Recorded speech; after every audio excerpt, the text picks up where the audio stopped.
हम्म। तो विभाष भाई, करियर गुरु में आपका स्वागत है। हम धन्यवाद। हम और आप बहुत सालों से एक दूसरे को जानते हैं, बहुत अच्छे हम लोग दोस्त हैं, मित्र हैं। और आपको मालूम है, ये चैनल हमने शुरू किया है कि हम हिंदी भाषा में एक क्वालिटी करियर गाइडेंस या करियर मेंटरिंग या करियर कोचिंग लोगों तक पहुंचाएं। और आज हम पहला साक्षात्कार आप ही से कर रहे हैं। एक यात्रा करके हम करेंगे, जिसमें हम इंटरव्यू करेंगे, और सबसे पहले आप ही करें क्योंकि आप हमारे परम मित्र हैं और आपकी कहानी अपने आप में बड़ी रोचक और मेरे ख्याल से बड़ी प्रेरणादायक है। खास करके अगर आप हाँ, अब ये कहानी कोई हमारे आपके जैसा कोई कानपुर, इलाहाबाद, लखनऊ या भोपाल या इंदौर या हिंदी बेल्ट से जुड़ा हुआ कोई भी छात्र अगर सुनेगा तो शायद बड़ा सुनने में अच्छा लगेगा। तो आप उस जमाने से शुरू करिए जब आप स्कूल में थे। और हम्म। उस समय क्या कंसेप्शन क्या था पढ़ाई को लेके या करियर को लेके, क्या कंसेप्शन था? और आगे फिर वो चीजें कैसे इवॉल्व हुई? अच्छा। तो तो शुरुआत तो हम तो वही कानपुर में वो था कि एक स्कूल होता था हमारा, पंडित दीनदयाल उपाध्याय सनातन धर्म विद्यालय। हम्म हार्डकोर हिंदी मीडियम आरएसएस वालों का स्कूल था। हम्म हम्म तो उसमें गए, उसमें पढ़ाई वढ़ाई की। फिर सबके घर में कोई ना कोई होता है, तो हमारे भी एक मामा है, उन्होंने बताया कि यहाँ चले जाओ, आईटी वाईटी के एग्जाम दे दिए। पर वहां पे उस समय तो यही होता था कि या तो आप आईटी चले जाइए हम्म या हम्म आप मेडिकल में कर लीजिए, हम्म वरना आप हम्म खत्म है। तो हम्म बीए, बीएससी, बीकॉम ये सब तो मतलब वो करता था जो लाइफ में और कुछ नहीं कर पाता था। तो हम भी उसी मेंटालिटी से आगे बढ़े। फिर आगे आए तो पता लगा नहीं, ऐसा तो है नहीं भाई। बीकॉम वालों की तो ऑलरेडी, हम एमबीए करने गए देखा बीकॉम वाले तो बहुत डिमांड में है, इंजीनियर लोगों को तो अकाउंट्स का ये नहीं आता है। हम्म बीए हम्म वाले अलग चीज करते हैं, डिमांड करते हैं, बीएससी वालों की अलग डिमांड है। हम्म तो जो शुरुआत हुई बड़ी नैरो माइंडेडनेस से हुई, हम्म पर हम्म धीरे धीरे आगे बढ़ के देखा तो समझ में आया कि it's not a straight line anywhere. Hmm it just वो है ना कि you own your own journey. सही बात है। वो बुढ़ापे में जाके समझ में आ रहा है, तो धीरे धीरे अभी भी समझ ही रहे हैं उस चीज को। तो ऐसा रहा है। अरे, आपके बाल अभी सफेद होना शुरू हुए हैं, अभी आप इतने बूढ़े नहीं लग रहे हैं। अभी आप बहुत बढ़िया लग रहे हैं। धन्यवाद। लेकिन धन्यवाद। जो आप कह रहे हो, आई मीन, मैं ये सोच रहा हूँ कि बीकॉम, बीएससी या ये बाकी क्षेत्रों से भी रास्ता निकलता है करियर का, या बिल्कुल। ऑप्शन निकलते हैं। यही नहीं, हम्म। जब हम छोटे शहर से निकल के बड़े शहर में आए, आज हम या देश के बाहर भी गए, वहां भी काम किया, हम्म। या वहां रहे हैं, आप इस समय रह रहे हो ऑस्ट्रेलिया में।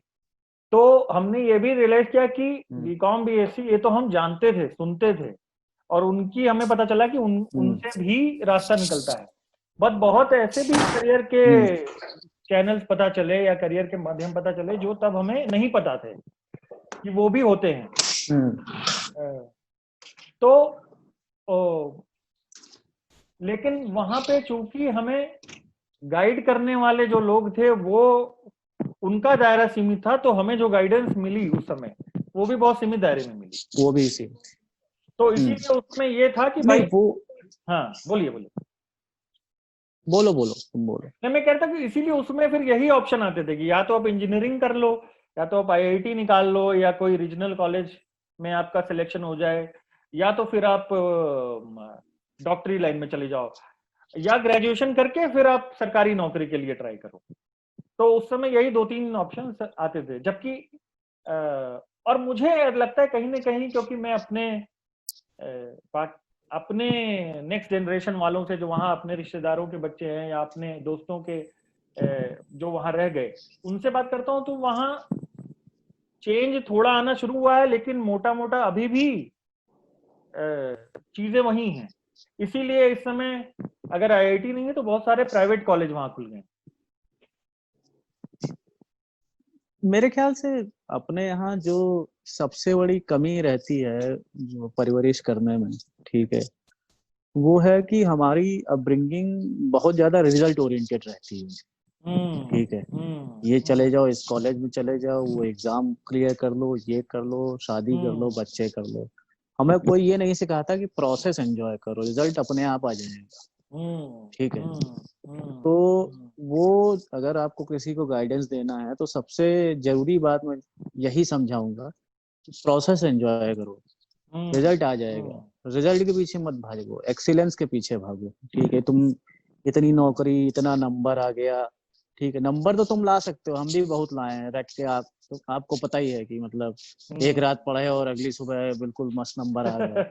ठीक है, वो लाना बहुत आसान है, पर क्या वो समझ पाते हो आप? जैसे मैं एग्जांपल देता हूँ कि हम दोनों मेटलर्जिकल इंजीनियरिंग की हैं, 4 साल हम मेटलर्जी पढ़े, तो कुछ समझ में नहीं आया। पास होते गए, ये होता था कि मिड टर्म में इतना घटिया कर दिया कि एंड टर्म में अगर टॉपर के जितने नंबर भी ले जाओ तो भी ग्रेड सी ही मिलेगा, पर हो गए।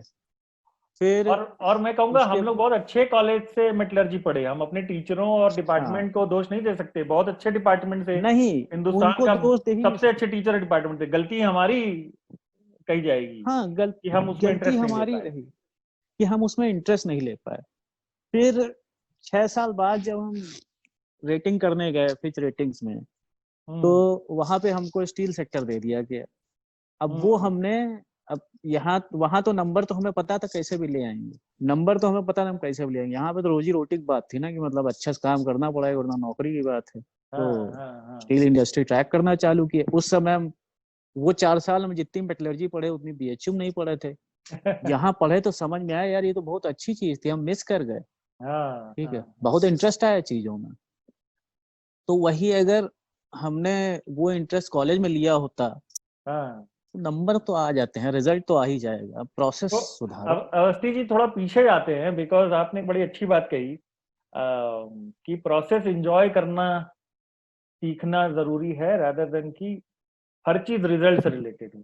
अब इसमें जो हर कोई जो काम करता है, हमने भी वही काम किया कि हमने भी इंजीनियरिंग कर ली, हमने भी एग्जाम क्लियर कर लिया आईआईटी का, या आईआईटी में पढ़ने चले गए, वो सब चीजें की। लेकिन बहुत बाद में हमने ये चीज सीखी है, मुझे लगता है कि प्रोसेस कैसे एंजॉय करें। अगर मैं आपका एग्जांपल लूं, और मैं चाहूंगा आप और बात करो, कि जब आप आए तो आप एक हिंदी मीडियम से आए, उसके बाद आपने आईआईटी क्लियर किया, आईआईटी बीएचयू में पढ़े और सब कुछ किया, और तमाम तरह के करियर किए, तमाम तरह की जगहों पे रहे।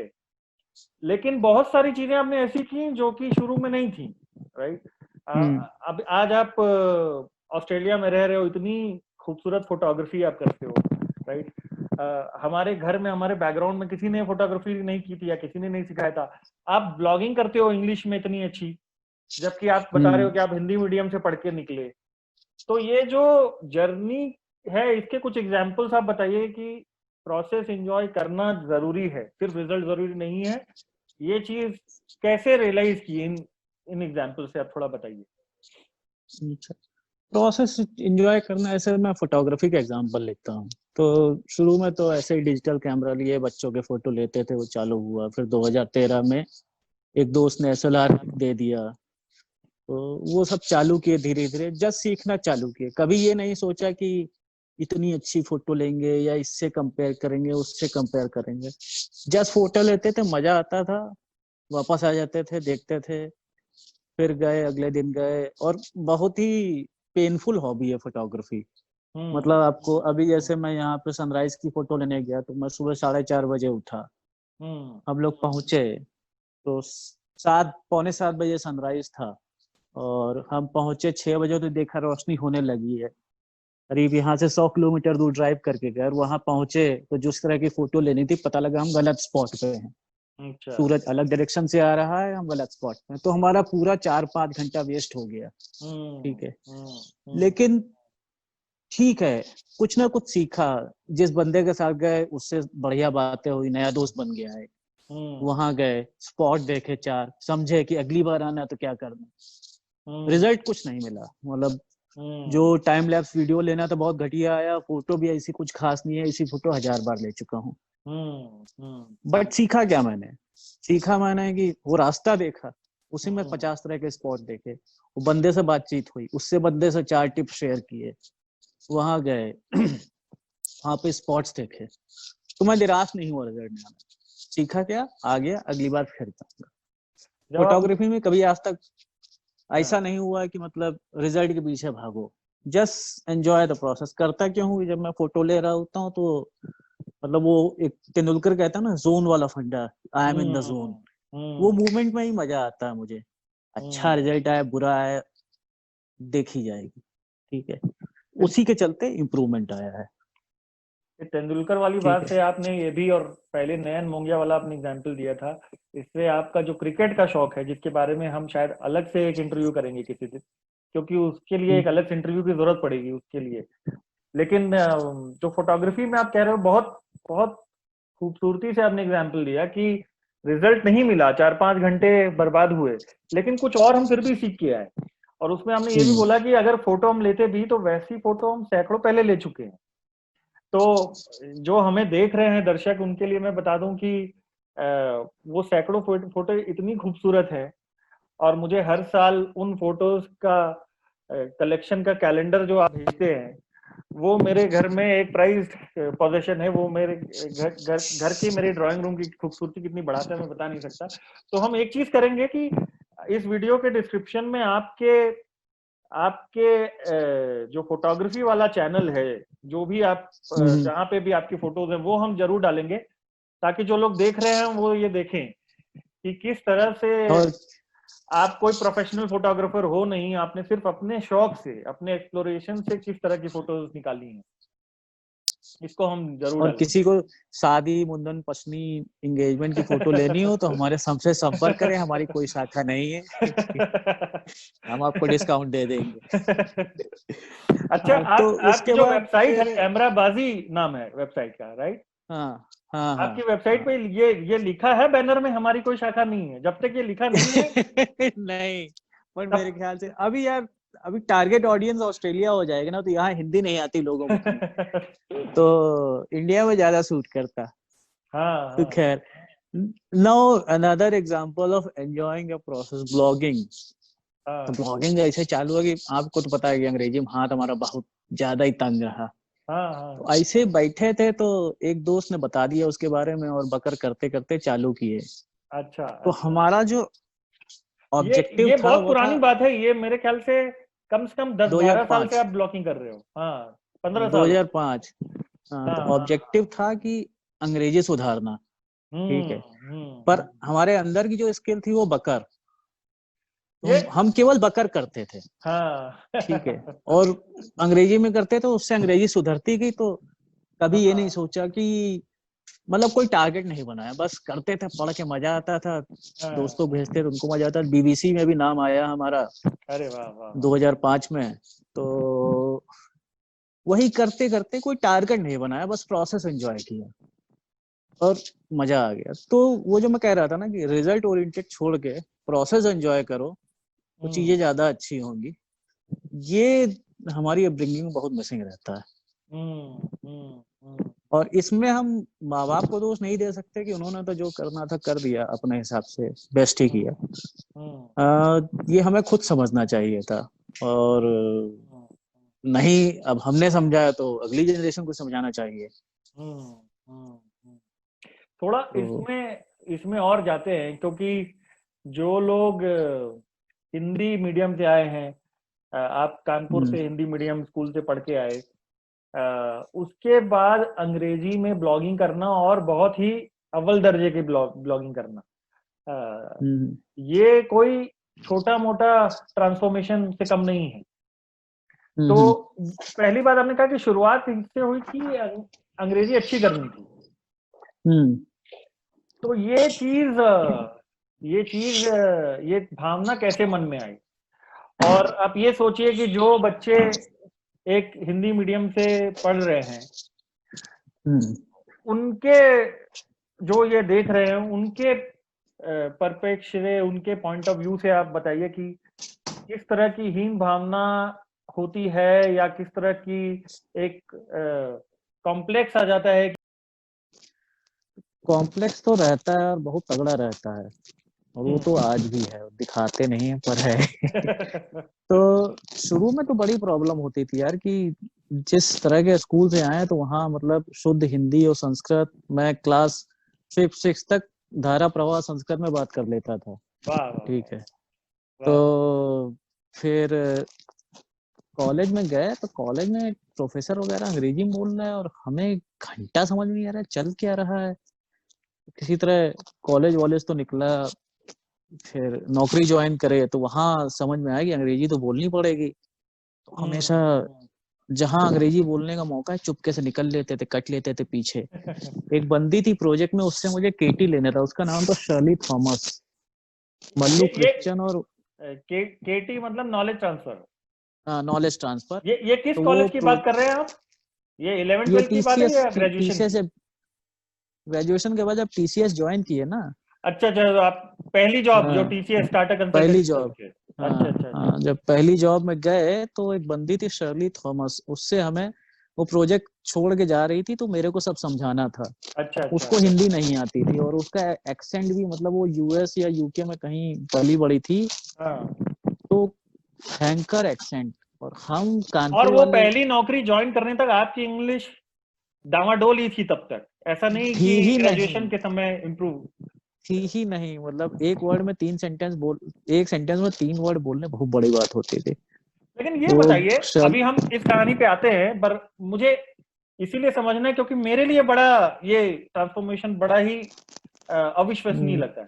कॉलेज में जब आप आईआईटी में पढ़ते थे तो एग्जाम तो इंग्लिश में ही होता था, तो लिखने वाली अच्छी हो गई थी कॉलेज आने तक, बीएचयू तक। लिखने लिखने वाली का ऐसा था कि जो स्कूल था तो वहां पे ऐसा नहीं था इंग्लिश सब्जेक्ट था ही ना, इंग्लिश सब्जेक्ट था हमारा। तो हम्म। ग्रामर वगैरह बहुत अच्छी थी, लिखना हम्म। पढ़ना तो आ जाता था। और जो एग्जाम पेपर में आता है बुक्स में ही तो लिखा होता था। बुक्स में टेक्निकल टर्म्स होते हैं ना मोस्टली, कि आपका रोटेशन होता है, आपका फोर्स होता है, आपका खास एक्सेलरेशन करके होता है। इंजीनियरिंग में, खास करके इंजीनियरिंग में हाँ तो सारा इंजीनियरिंग में। हम लोग का हाँ टेक्निकल वर्क साहित्य। होता है। हाँ, तो आयन रैंड तो पढ़ाते नहीं है, ठीक है। हाँ हाँ हाँ। वो डीटर से पढ़ाते हैं तो डीटर से पढ़े हम। तो हाँ उसमें हाँ। कॉलेज में तो निकल जाता है क्योंकि college is still simulation of real world in a way, right. हम्म। तो जब जॉब में गए तो यार चल क्या रहा है, और अमेरिकन क्लाइंट के सामने पटक दिया और अमेरिकन क्लाइंट कॉल पे कुछ कुछ बोले जा रही है और मैं यस यस हर बात यस यस। बॉस ने हड़काया कि साले कहाँ चले आओ, हर बात में ऐसे बोलते हो तुम, तो प्रोजेक्ट डूब जाएगा, चला जाएगा हाथ से। तो बड़ी मैं प्रॉब्लम इमेजिन भी हुई। नहीं कर सकता कितनी कितनी मुश्किल हुई होगी। हाँ, फिर उसके बाद खैर कैट दिए तो पहली बार तो कैट अंग्रेजी की वजह से ही नहीं निकला था। हम्म। तो जब दूसरी बार दिए तो स्ट्रेटेजी बना के गए कि 1 घंटा मैं अंग्रेजी को दूंगा, मैथ और डीआई में निकाल लूंगा, उसमें प्रॉब्लम नहीं है। हम्म। अंग्रेजी को 1 घंटा देना है, उसमें सब करना। और एक फिक्स माइंडसेट के साथ गए थे कि ऐसा होगा तो मैं ऐसा करूंगा। अगर फॉर्मेट थोड़ा सा भी इधर उधर होता तो मेरा ना होता, but I played a high risk game, ऐसे हम्म। ऐसे करना। रिटर्न रिटर्न निकल गया। रिटर्न निकलने के बाद लोग खुश होते हैं, हम दुखी हो गए कि साला अब तो जीडी इंटर देना पड़ेगा। ये आईआईएम में एडमिशन के लिए कैट की आप बात कर रहे हैं? हाँ, कैट के में तो रिटर्न की स्ट्रेटेजी क्या थी?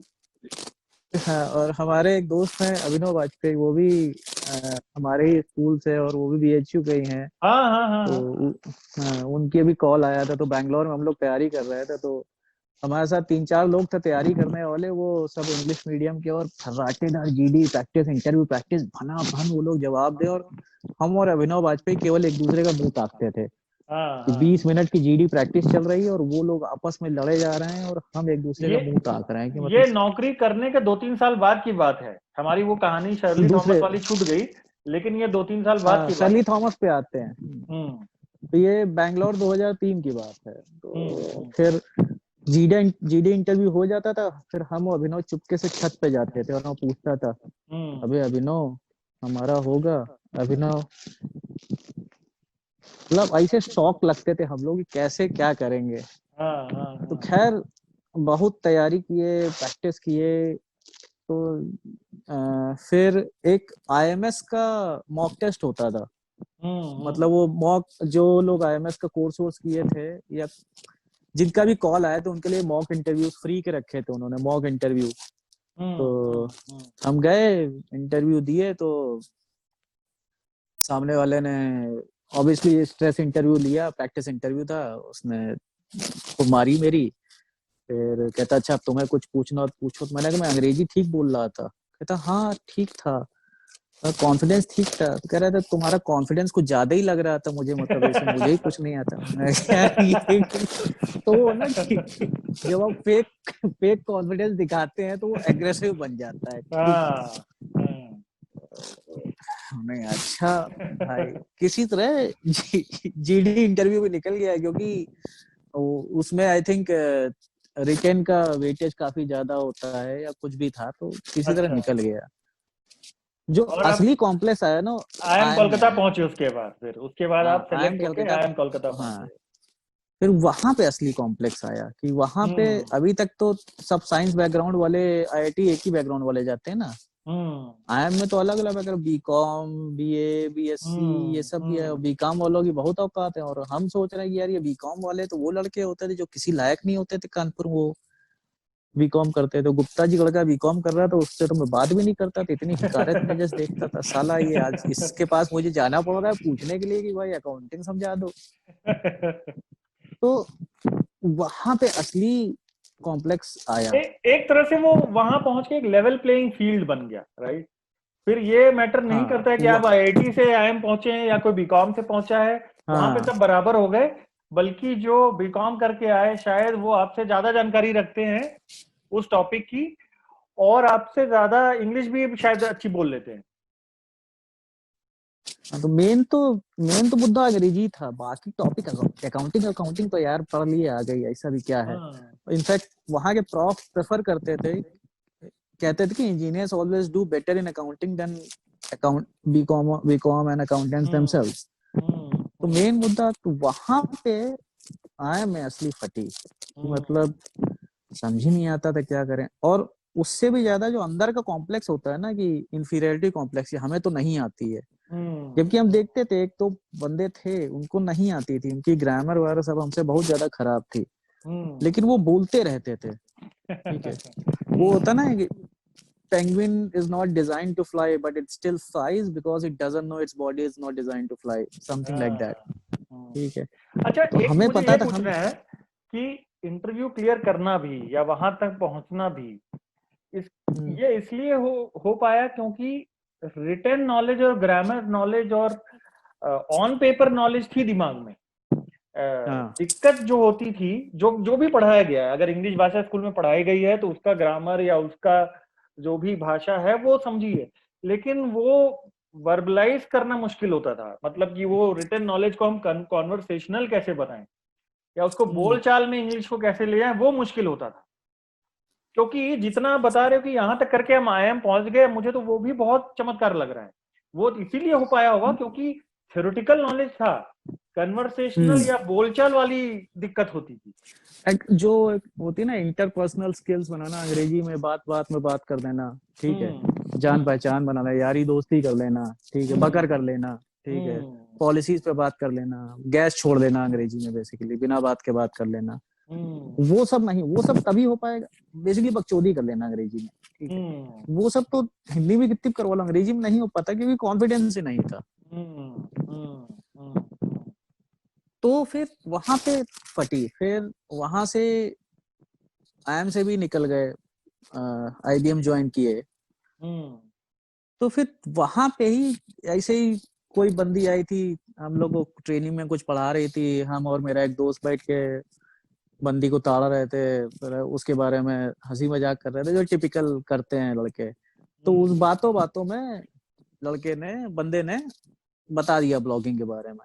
अच्छा। तो मैंने वही क्लास के अपने एक्सपीरियंस के बारे में लिख दिया कि अच्छी इंस्ट्रक्टर आई है बट बहुत शाई है और मे बी हम लोग डरा दे रहे हैं उसे, इस टाइप से लिख दिया। ये पहला ब्लॉग था और उसी पहला IIM के ब्लॉग, समय का पहला ब्लॉग था? नहीं ये IBM के टाइम का, IIM के बाद। अच्छा अच्छा अच्छा अच्छा अच्छा। तो फिर वो बंदे को पढ़ाया वगैरह तो बड़ा बढ़िया लिखा है। तो अच्छा, ये फिर मैंने इंस्ट्रक्टर वो सोचा कि ट्रेनिंग में आई होगी, वो जो हाँ तो आपने IBM ट्रेनिंग ज्वाइन में की तो उसकी ट्रेनिंग में आई थी? अच्छा अच्छा। हाँ उसकी ट्रेनिंग में। तो फिर हमने सोचा कि यार मतलब now I have a problem and I must do something about it. और बकर तो करने में मजा आता ही है, पर अंग्रेजी में भी बकर कर सकते हैं। तो एक कॉन्फिडेंस मिल गया ना कि एक चीज आपको नहीं आती है और सडनली आप वो करने लगे तो लोग, अरे ये तो अच्छा कर रहे हो। ठीक है, जैसे तुम डांस करते हो, तुम्हें एक तरह का डांस नहीं आता है, तुम ट्राई करो तो लोग तारीफ करते हैं, तो अरे ये तो अच्छा कर रहे हैं। तो उसी में करते करते फिर धीरे धीरे over the years things started to improve. फिर वही अंदर का कॉन्फिडेंस हटाना, और and it's all about mindset. ठीक है, माइंडसेट चेंज करना। और दिमाग तो तुम्हारे ही है ना, जो समझाओगे मान जाएगा। तो दिमाग को समझाना, धीरे धीरे चीजें सुधरी। पर ये मैं मानता हूँ कि अपने साइड से जो भी बच्चे आते हैं उनमें कॉम्प्लेक्स काफी रहता है। पर उस कॉम्प्लेक्स को जितनी जल्दी हटा दे उतना ही अच्छा। और वो एक ही इंसान हटा सकता है, वो खुद। तो कोई ये और अगर आके नहीं जो कर बच्चे सकता। देख रहे हैं, जो कि आज स्कूल में पढ़ रहे हैं, वो हिंदी मीडियम में है चाहे, और जो और 3-4 साल में, और अभी तो बहुत अनसर्टेनिटी भी चल रही कोरोना के टाइम पे कि आगे एग्जाम कैसे होंगे, जॉब का सीन क्या होगा।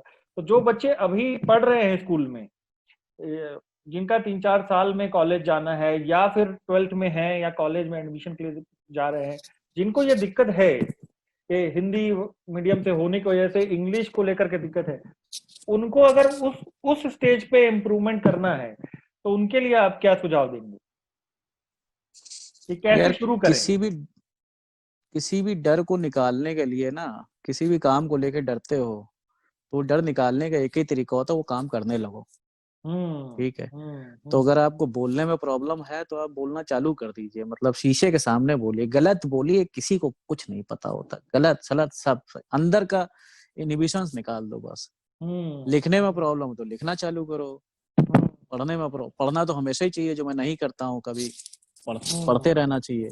बाकी हजार इतनी सारी मूवीज आ गई हैं। जैसे तुमने एक बार मेरे को बताया था, मेरे को एक्सेंट समझने में प्रॉब्लम होती, तुमने बताया कि सबटाइटल्स के साथ देखोगे तो हमेशा प्रॉब्लम होगी। तो बिना सबटाइटल्स के मूवी देखो। छोटी छोटी चीजें हैं, बट वही, अगर कोई किसी चीज को लेके डर है तो उसका सामना करो, डर निकल जाएगा।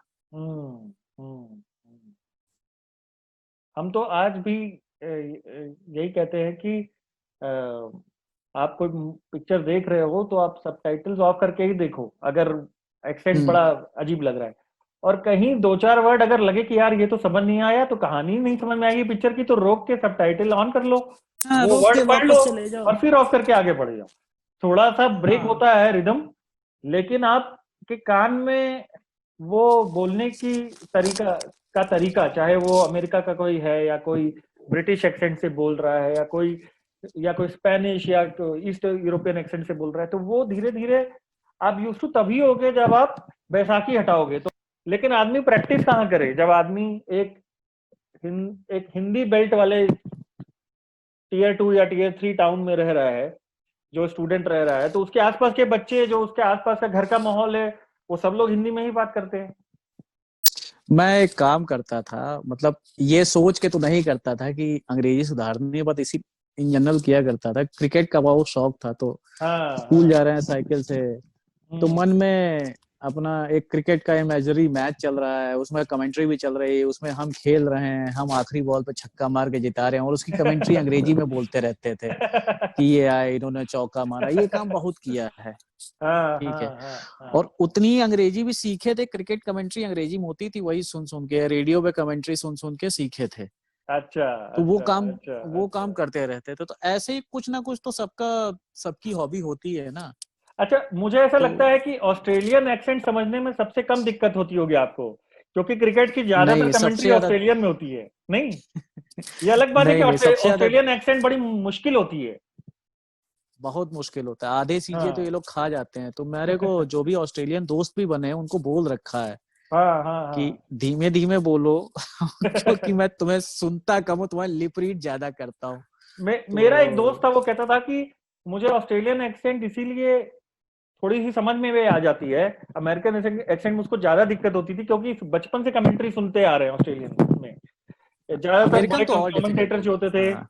वो ऑस्ट्रेलियन होते थे। तो बोला कि मुझे वो फिर भी समझ में आ जाती है, क्योंकि कमेंट्री इतनी सुनी है क्रिकेट में। तो ये हाँ, भी लेकिन डिफरेंस ये होता है ना कि आप क्रिकेट कमेंट्री सुन रहे हैं तो देख भी तो रहे हैं, तो आपको पता है आधे टाइम तो क्या बोलने वाला है हाँ सामने वाला। हाँ, ठीक है, कॉन्टेक्स्ट यहाँ रहता तो था। कॉन्टेक्स्ट रहता था। कॉन्टेक्स्ट रहता जैसे था। British accent is very easy to understand, बहुत हाँ सिंपल धीमे धीमे बोलते हैं। ऑस्ट्रेलियन हाँ एक्सेंट डिफिकल्ट होता है समझना। हाँ ठीक हाँ है, हाँ। तो ठीक है, आ तो जाएगा। बस पर हम। अभी कमिंग बैक टू टॉपिक, अभी तो अंग्रेजी किसी को सुधारनी है तो इतने सारे मीडियम्स हैं। हाँ ठीक हाँ है, हाँ मूवीज देखो बिना सबटाइटल के, हजार चीजें होती हैं। अब तो तरह तरह के फोरम भी होंगे, टोस्ट मास्टर क्लब टाइप, मेरे ख्याल से हाँ हर हाँ। शहर में। नहीं है तो 4 दोस्तों को पकड़ो और चालू करो। मुझे मुझे लगता है कि शायद छोटे शहरों में नहीं होगा टोस्ट मास्टर क्लब जैसे फोरम, और कुछ कुछ हद तक इस चैनल के माध्यम से हम ये कोशिश करेंगे कि हम यहीं पे कुछ हिंदी से कैसे अंग्रेजी की तरफ आए, या किसी भी रीजनल भाषा से कैसे अंग्रेजी की तरफ आए, कुछ मदद हम करने की कोशिश इस पे अलग से भी करेंगे आगे। लेकिन अभी इस साक्षात्कार को अगर मैं खत्म करना चाहूँ, एक मोड़ पे लाना चाहूँ, बहुत सारी बातें करने के लिए, चाहे क्रिकेट को लेके हों, चाहे ब्लॉगिंग को या फोटोग्राफी को लेके हों, लेकिन ये अगर ये जो हिंदी से इंग्लिश वाला आपने बताया, अगर इस पे हम आज अर्धविराम लगाएं, मैं भी थोड़ा सोच रहा हूँ हिंदी के हम्म। शब्द क्या बोलने हैं, तो मैं ये कहूंगा कि बहुत दूर तक आप आए, एक कानपुर से शुरू करके, एक हिंदी मीडियम स्कूल से शुरू करके, इतनी सारी हॉबीज, इतनी तरह की चीजें, राइटिंग हो गई, फोटोग्राफी हो गई, करियर में आप आईआईटी में पढ़े, आईएम में पढ़े, क्या में रह रहे हैं परिवार के साथ। तो मैं कह रहा हूँ इस इंटरव्यू के को खत्म करने के लिए थोड़ा सा नजारा बाहर का दिखाइए कि भाई आपके आसपास जहां आप रह रहे हो कैसा दिखता है, और वो कितना अलग अभी तो दिखता यार होगा, वो कितना देखते अलग हैं। दिखता है जब कानपुर के गलियों में रहते थे उससे, और अब जहां रह रहे हो वो कितना अलग दिखता है। तो थोड़ा सा नजारा दिखाइए, और उसके साथ हम इंटरव्यू ये वाला डायलॉग खत्म करते हैं आज का। अरे अभी तो हाँ, देखते हैं, रुको। बड़ी बारिश वाली हाँ, वाला मौसम है आज। 3-4 दिन से अभी भी भयंकर बारिश हो रही है। ये देखो, अच्छा। इसको कैसे घुमाएंगे भाई, ऐसे ही देख लो। हम्म, अभी रोशनी बहुत दिख रहा कम है है। अंधेरा। हाँ हाँ, दिख रहा है, हाँ, अंधेरा हो रोशनी गया बहुत है। कम है। किसी दिन बढ़िया रोशनी होगी तो आपके घर के बाहर लॉन में थोड़ा घूमा जाएगा। अवश्य, ठीक है। बिल्कुल चलिए, करेंगे। अभी हाँ, काफी समय हो गया, काफी मजेदार बातें हुई, और हम लोग फिर चलो। ये सिलसिला करेंगे।